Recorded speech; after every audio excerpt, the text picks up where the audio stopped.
Streets of Coronation Street are set to be rocked by an unsettling discovery that will turn lives upside down. For weeks, Joel Deering has been missing, and while his disappearance sparked countless rumors, no one was prepared for the grim truth. The tension builds next week when his lifeless body is discovered in the river, transforming a once quiet mystery into a chilling murder investigation.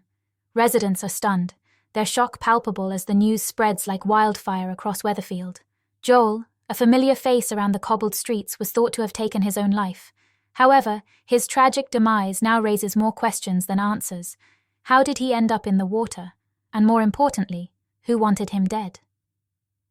Police officers Craig Tinker and Kit Green have been working tirelessly on the case, determined to make sense of Joel's sudden disappearance. They pore over hours of CCTV footage from a local train station, their sharp eyes catching an unsettling interaction. In the grainy footage, they spot Joel standing by a locker, his father, Gus Deering, nearby. It's a brief but significant moment, one that immediately raises red flags for the officers. What were Joel and his father doing there? What secrets were locked away, both literally and figuratively? The puzzle pieces begin to take shape, but before they can find all the answers, a darker twist emerges. As Kit Green pulls Gus in for questioning, the news breaks that Joel's body has been discovered. A group of young lads, out for an ordinary day by the riverbank, are the unfortunate ones to stumble across the body floating in the water. The police are called immediately, and it isn't long before Craig arrives on the scene to confirm what everyone feared. Joel is dead. The investigation that began with a missing person now shifts dramatically. It's no longer a question of where Joel has been, but how he died, and more chillingly, who is responsible for his murder. Joel's death is particularly jarring because of the circumstances surrounding his disappearance. He had vanished on September 27th, with whispers of a suicide hanging in the air. Some, like Detective Lisa Swain, were convinced that Joel had indeed taken his own life. She had been firm in her belief, even as others, like Dee Dee Bailey, insisted it was all part of a more sinister setup. Dee Dee had refused to believe that Joel, a young man with so much ahead of him, would simply end it all. Now, as the truth begins to surface, her suspicions seem justified, but they bring no relief, only heartache and dread. Kit, tasked with delivering the crushing news to Dee Dee and Joel's friend Lauren Bolton, steels himself for the difficult conversation. The post-mortem report reveals something far worse than anyone could have anticipated. Joel had been dead before his body hit the water. He had been murdered, and it's a fact that sends shockwaves through Weatherfield.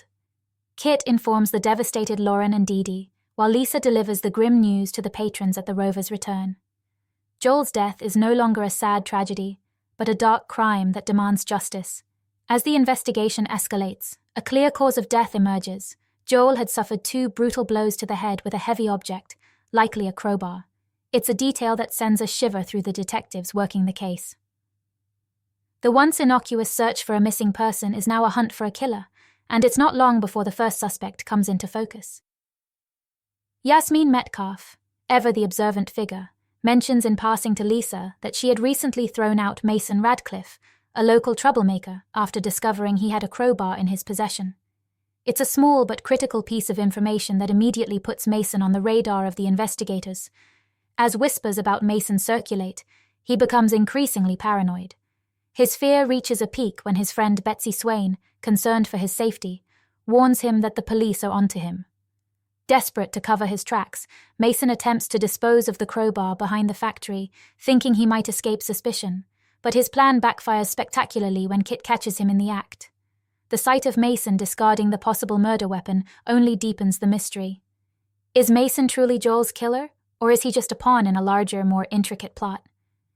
Meanwhile, Dee Dee Bailey is grappling with the enormity of the situation as more unsettling news emerges. She updates Ed and Ronnie Bailey, revealing what the police have uncovered about the murder weapon. Tensions begin to rise within the family, and as Kit's investigation expands, his gaze falls on Ronnie. Ronnie's alibi for the night of Joel's murder comes under scrutiny. He claims he spent the night alone, but when questioned further, cracks in his story begin to show. Ronnie's mood, usually so carefree, shifts noticeably when Kit arrives at the Bailey household for a round of tough questioning. Why is Ronnie so on edge? So what is he hiding? Ronnie's version of events doesn't sit right with Debbie Webster either, and her suspicions grow after a casual conversation with Michael Bailey. Michael innocently mentions that he and Ronnie had driven Joel's car, something Ronnie failed to mention earlier. Debbie begins to suspect that Ronnie has been lying about where he was the night Joel died. It's a revelation that leaves her reeling, and she must now grapple with the possibility that someone she cares about could be involved in something far darker than she ever imagined. With the investigation deepening and secrets bubbling to the surface, everyone in Weatherfield is on edge. As suspects emerge and alibis crumble, the pressure mounts for the police to catch the killer before they strike again. But with so many layers to the mystery and so many lives intertwined, the truth seems harder and harder to uncover. The residents of Coronation Street brace themselves for more revelations as they face the harsh reality. Someone in their midst is a murderer, and the full extent of the deception has yet to be revealed.